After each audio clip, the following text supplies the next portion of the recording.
Voces por una causa, el podcast de Entre Culturas con Julia Navarro. Hola, soy Julia Navarro, les doy la bienvenida a un episodio más de Voces por una causa, el podcast semanal de Entre Culturas. Y en el programa de hoy contamos con un invitado que les voy a presentar, se llama Fernando Bonete. Es un conocido divulgador literario en redes sociales, es escritor, doctor en comunicación social y profesor universitario en la Universidad de Nebrija, donde además imparte la asignatura de escritura y argumentación. Y yo creo que puedo afirmar, sin equivocarme, que es uno de los divulgadores digitales más importantes de nuestro país. Su cuenta de Instagram le sigue más de 500.000 de personas en torno a todo lo que va contando de la cultura y la literatura en general. Además, colabora en diversos medios de comunicación, ha formado parte de diversos premios literarios. Pero yo creo que ahora lo que a él más le hace tilín es la publicación de su primera novela, La hija del Fénix, publicada en la editorial Espasa, y que supongo, Fernando, que tiene una sensación de me la juego, ahora soy yo el que me la juego. Te iba a decir justo eso, Julia. Tengo una sensación de tilín y también de un cierto susto. A ver qué pasa con esto y qué les parece a los lectores la novela. Pero vaya por delante que la ilusión está ahí y muchas ganas de que se acerquen a esta historia y sobre todo que se conozca a Marcela, la hija de Lope de Vega, y que pase de ser solo la hija ilegítima a ser considerada por lo que fue una gran escritora. Fernando, ¿qué crees que te juegas con esta novela, además de las críticas buenas o malas que puedas tener?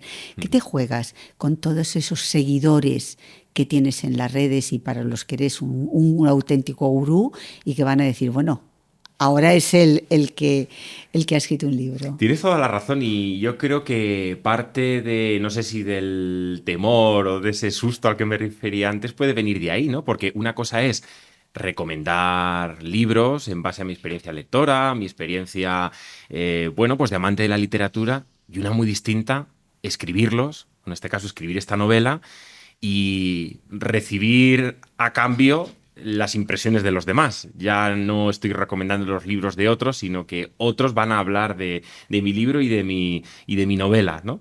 Entonces, yo he apostado todo mi esfuerzo investigador, porque también hay una parte de documentación grande para conocer al máximo. Porque es una gran desconocida, Marcela. Claro. ¿Por qué la elegiste? Pues precisamente porque escribiendo un libro anterior, el de Malas Lenguas, que es un libro, un ensayo más bien divertido, de tono relajado, porque hablaba de anécdotas de escritores, investigando la vida de Lope para hallar alguna anécdota que contar, de pronto me encuentro con que de entre los muchos hijos que tuvo, la mayor parte fuera del matrimonio, una de ellas es la que sigue con su legado literario.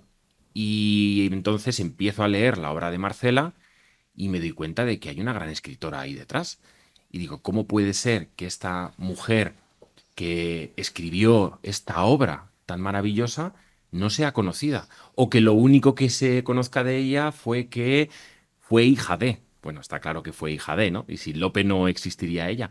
Pero fue mucho más que eso. Y fue una autora y una persona que tuvo entidad propia. Y creo que reconocérselo y que los demás también se acercaran a esta figura y a su obra fue una de las razones que me llevaron a explorar su figura. Además de la relación con Lope. Creo que había una historia ahí que contar, la historia entre un padre y una hija y cómo, la hija mira al padre con admiración, pero también con cierto dolor, porque el padre no le hace caso, no le beneficia ni le ayuda en su vocación literaria, sino que más bien se la estropea y le pone piedras en el camino. Y eso, para una hija que además admira a su padre, es muy duro, ¿no? Entonces, por una parte, descubrir la faceta literaria y también la figura de Marcela, y por otro, descubrir la relación que tuvo con su padre, que tuvo con Lope. Aunque, por supuesto, mucho de lo que elucubro ahí es ficción, pero para eso sirve, ¿no? La novela. Claro. Oye, ¿y por qué un profesor como tú, un hombre que viene de la universidad, de repente decides convertirte en un divulgador literario en redes sociales? ¿Qué es lo que te impulsa? Y además tener éxito. Bueno, eso... Bueno, tener medio millón de seguidores, vamos... Eso no sé hasta qué punto depende de uno, ¿no? Pero me gusta mucho cómo has vinculado, que no suele ocurrir en las entrevistas, ni digamos que se suele hacer alusión a esto, pero ahora que lo has mencionado, creo que hay algo de la actitud de ser profesor en la actitud del que se pone delante de una cámara para hablar, en este caso, de cultura o literatura, porque no hago una cosa muy diferente en realidad, digo, a nivel esencial, ¿no? En general no hago una cosa diferente a lo que hago en mis clases en redes sociales, porque en mis clases intento transmitir, además de una serie de conocimientos técnicos sobre la escritura o la argumentación en la materia que imparto, intento transmitir un amor y una dedicación y un acercamiento a la literatura, a las letras. Y parte de esa intención, o buena parte de esa intención, también está en lo que hago en redes sociales, que es intentar que más personas se acerquen a algo que a mí me ha parecido bueno y que me ha reportado mucho de bueno, ¿no? Entonces digo, bueno, si es bueno para mí, a lo mejor también puede ser bueno para otros, sean los estudiantes o sean esos seguidores a los que luego me alegra mucho ponerles cara en eventos o en firmas de libros, porque ellos me ven mucho, pero yo no veo a estas personas, ¿no? ¿Cuántos alumnos tienes que quieren ser escritores? Pues cada vez más. Eso es algo que me ha sorprendido y quizás me ha sorprendido porque mi actitud de partida con estos jóvenes, ¿no? Yo les imparto clase además en primero a una mayoría de ellos. Tienen 18 recién cumplidos, algunos ni siquiera cuando empezamos el curso. Mi actitud hacia ellos, que por suerte ha cambiado, era de desesperanza y de darlos por perdidos de primera, que es una actitud que impera entre muchos profesores en la universidad. Digamos que no se les da la ocasión o no se les invita a la lectura ni a la escritura porque se da por supuesto que no tienen interés en la lectura y en la escritura, no se les da la oportunidad, entonces no dándoles la oportunidad, al final, claro, no tienen el espacio para poder desarrollarse ahí. Y desde un tiempo para esta parte cambié de actitud, planteándome una visión menos negativa de cómo vienen estos alumnos a clase o intentando también comprender su idiosincrasia y las cosas que les interesan, que las lecturas que les interesan a ellos pueden no ser las que me interesen a mí. Y en un momento dado empezaron a surgir esas voces de personas que no son una mayoría, pero bueno, tampoco creo que la escritura es para una mayoría de personas. Digo la escritura pues a nivel literario, pero empiezan a surgir ahí perfiles y voces dentro de la clase que tienen un verdadero interés en la escritura.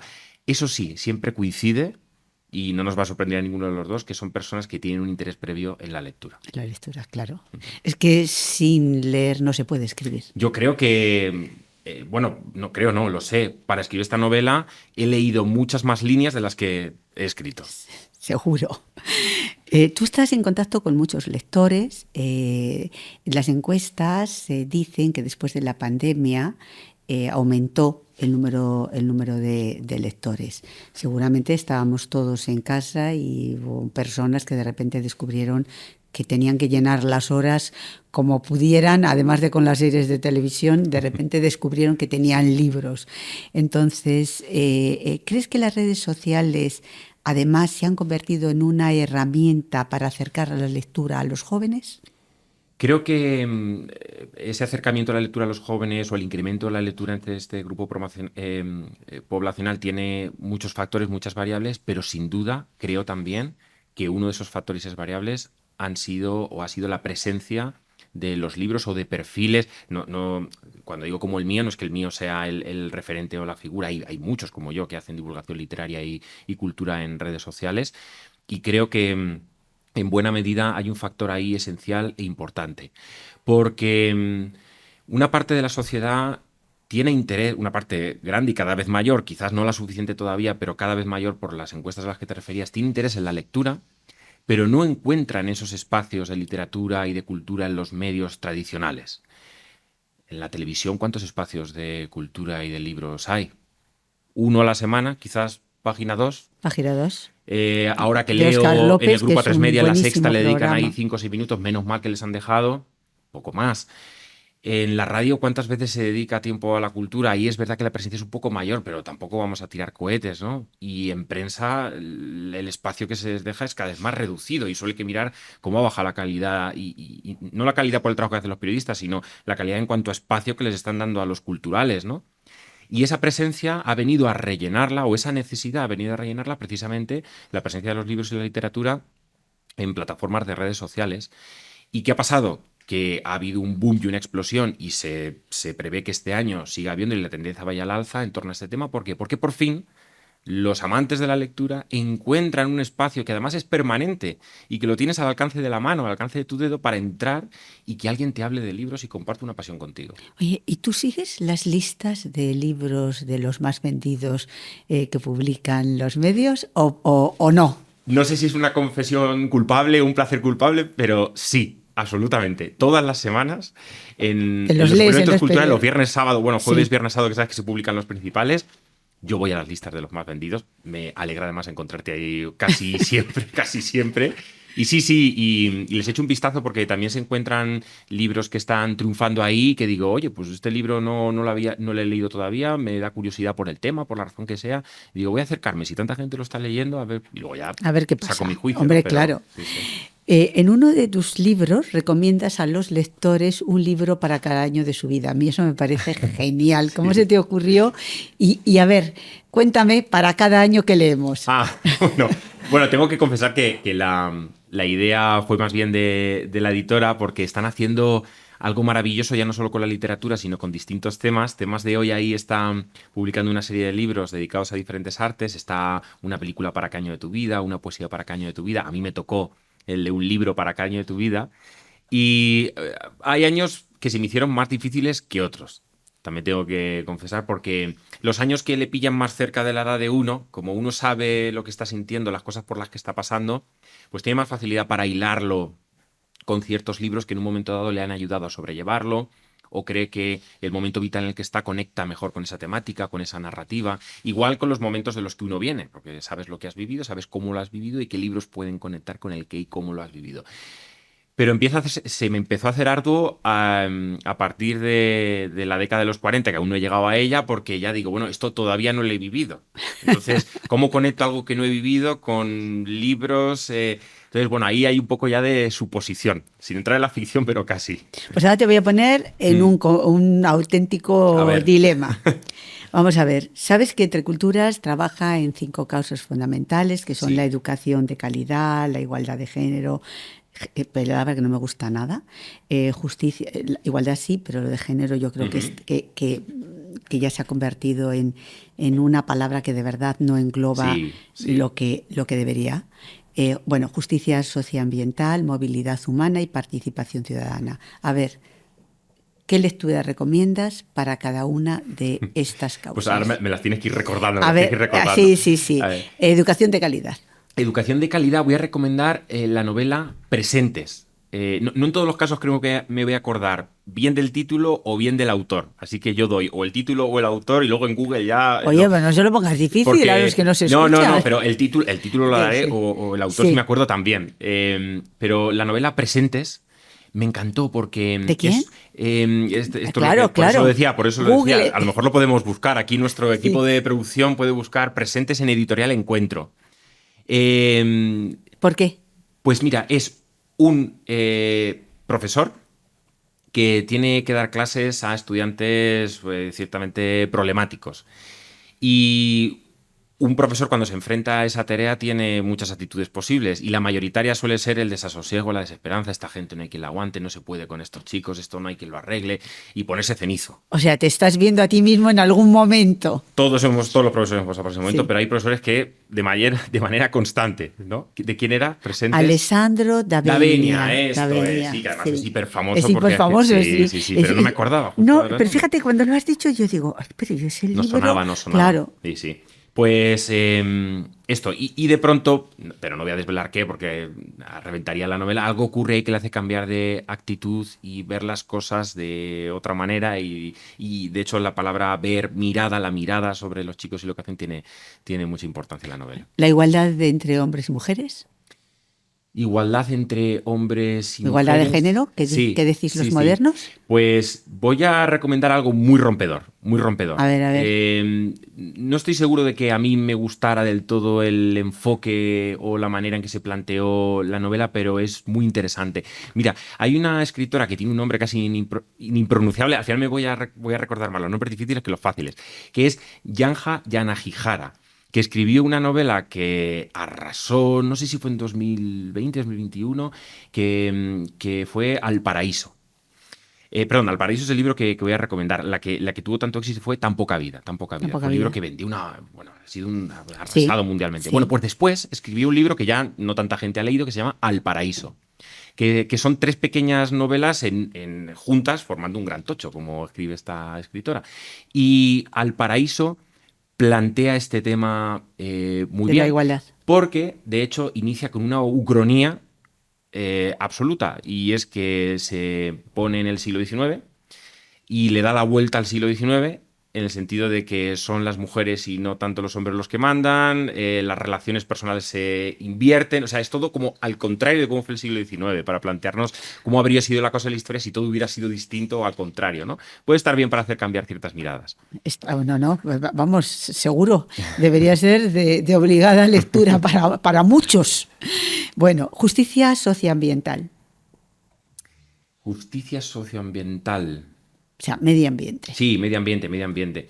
Yo aquí, se pueden recomendar también ensayos, quizás. Lo que tú quieras. Perfecto. No tienes por qué Entonces, recomendar. Voy a recomendar, sí, Y estaba yo pensando en la poesía, lo que narrativa todo el quieras. rato, estaba yo pensando en la No, narrativa. lo que quieras. Voy a recomendar El casino del clima, que tampoco recuerdo el autor, pero sé que fue premio Nobel, El casino del clima, y es un libro que me centró mucho y de forma muy rigurosa en el tema del cambio climático, del medio ambiente. Hay una rigurosidad en los datos, las cifras, que hacen que uno no se venda a discursos ideológicos, políticos de uno y otro espectro. Pues El casino del clima es de William Nordhaus. Esto es. Premio Nobel de Economía en el 2018. No es que yo lo sepa, es que me lo acaba de pasar Marcos, y que es como está haciendo el ángel de la guarda para que... Gracias, Marcos. Para gracias. que no queremos muy mal ni tú Está ni haciendo yo. de ChatGPT. Está haciendo de ChatGPT. Pues un libro que está fenomenal para tener una visión rigurosa de lo que está ocurriendo con el cambio climático. Movilidad humana. Pues aquí me voy a ir al archipiélago del perro. Y yo estoy con los nombres de los autores fatal. Creo que es Philippe Claudel, si no recuerdo mal. Sí, he acertado. Vale, Sí. pues El archipiélago del perro. La verdad es que no me atrevo a decir nada de esta novela porque es un thriller. Y claro, ¿qué pasa en los thrillers y en un thriller de tan poquita extensión? Porque apenas tiene 200 páginas, que todos los detalles son importantes para retener la intriga. Pero digamos que todo comienza con la aparición de una serie de fallecidos, inmigrantes fallecidos en la playa de ese archipiélago. Y ahí lo dejo, porque es Ahí que lo ya dejas, cualquier ¿sí? detalle de verdad que te arruina la novela. Bueno, y ya por último, participación ciudadana. Participación ciudadana. Claro, la importancia de la participación de los ciudadanos para cambiar realidades, ¿no? Ujú.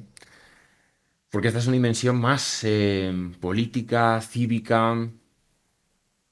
Yo voy a ir aquí con la economía del bien común. Con la economía del bien común.